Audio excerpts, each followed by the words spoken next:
Hello mwana michezo, karibu katika channel yetu ya Michezo Live. Usisahau kusubscribe, kulike, kucomment na kushare na marafiki ili waweze kupata habari zinazohusu michezo.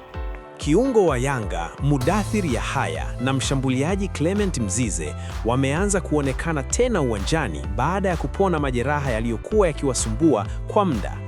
Kurudi kwao kambini kumeongeza morali ndani ya kikosi hicho kinachoendelea na maandalizi ya michuano ijayo.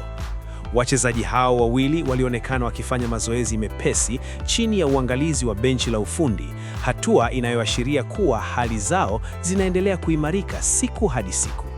Hata hivyo, kurejea kwao hakutawaruhusu kushiriki kwenye mchezo wa fainali ya Kombe la Mapinduzi 2026.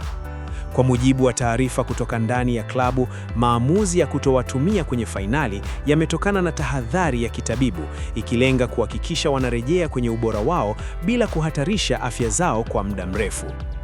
Mudathir, ambaye ni mmoja wa wachezaji muhimu katika safu ya kiungo, amekuwa akitegemewa sana kwa uwezo wake wa kuunganisha safu ya ulinzi na ushambuliaji. Uwepo wake umekuwa na mchango mkubwa katika mipango ya kiufundi ya Yanga.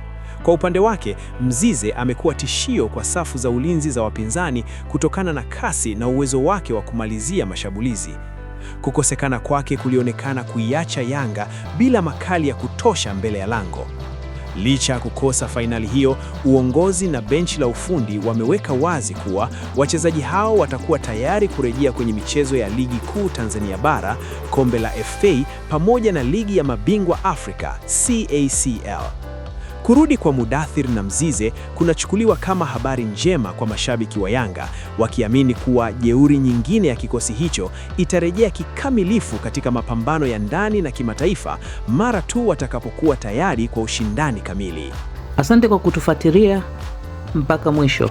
Usisahau kusubscribe na kuacha maoni yako. Ikiwa umependa channel hii, acha maoni yako hapo, share na marafiki.